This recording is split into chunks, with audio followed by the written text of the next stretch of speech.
po e kemi pa që do të thotë edhe na si qytetar do të shpesh me ngritë zonin edhe mu konë ma aktiv që në interes të përbashkët.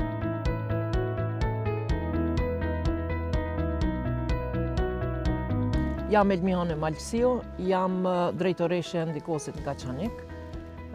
Na gjatë këtyne 3 muajve kemi qenë do të thotë pjesë e auditimit social. Në më pak se 3 muaj, një grup i aktivistëve të Kaçanikut arritën që nëpërmjet auditimit social të ndikonin seriozisht në cilësinë e punimeve në projektet që komuna po i implementon. Të trajnuar dhe me profesione të ndryshme, ata rekomanduan shtimin e ndriçimit, rregullimin e hapësirave për personat me aftësi të kufizuar, e më rëndësishmja, përmirësimin e cilësisë së punimeve në fushat sportive dhe hapësira që ndërtoheshin me paratë e grantit të performancës komunale. Tashti kanë kriju një qasje 3 edhe një hyrje të përshtatshme për personat me aftësi të kufizuar.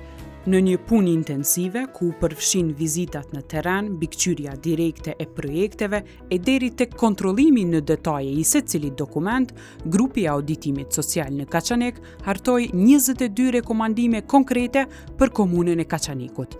Të rasti konkret do të te fusha sportive këto në Soponic, Dogonaj, e kemi pa që do të thotë hyrja që ka qenë jo e përshtatshme për personat me aftësi të kufizuar, nëse si shbo këtu, po i shbo pin fillim atje, do të thotë kjo kosto i shkon më e lirë se kjo e para, po do të thotë nashta pi mungesës njohurive edhe e kanë bën një qasje do të thotë të gabueshme dhe me pjertësi jo të përshtatshme qysh është prej 5 deri në 7% për personat me aftësi të kufizuar. Edhe shiriti për të verbërt nëse ish vendos këtu nuk e kish pas një kosto më të lartë, do të thotë vetëm që ish përmbush edhe një standard edhe një nevoje qytetarëve, do të thotë qytetarëve të verbër. Janë para pa ulësët për qytetarët, po nuk janë para pa do të thotë për personat me aftësi të kufizuar. Ajo nuk kish marrë ndaj kosto të veçantë, po do të thotë vetëm ishin bashkangjitur. Në bazën e tij, programi i mbështetur nga projekti Demos zhvilloi aftësitë e grupit për të mbikëqyrur projektet që nga planifikimi deri në fazën finale të pranimit teknik. Në programin e specializuar të trajnimit mbi punën, aktivistët mësuan syrin e tyre me secilin detaj.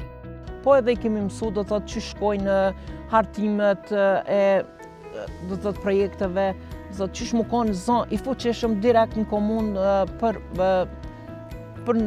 projektet të mirën e qytetarëve. Tune e kum pa që edhe jam një mirë se e kemi pa nuk ka shku dam muni këti grupi prej 20 personave dhe është kriju një qasje për personat me aftësi të kufizuar e përshtatshme, po plus tjetra është që janë zotu komuna që do të thotë edhe disa rekomandime tona që kanë mi marrë parasysh edhe kanë mi zbatu.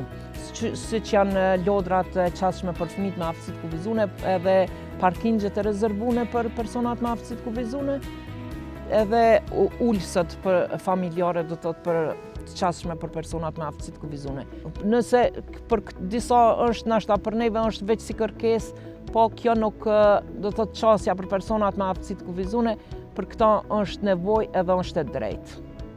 Aktivistët e Hendikos Kaçanik dhe aktivistët e tjerë të shoqërisë civile monitoruan projektet me vlerë disa qindra mijëra euro. Të aftësuar për të zhvilluar mbikëqyrjen, ata do të vazhdojnë të jenë zëri kritik në secilën fazë të projekteve të implementuara me paron publike.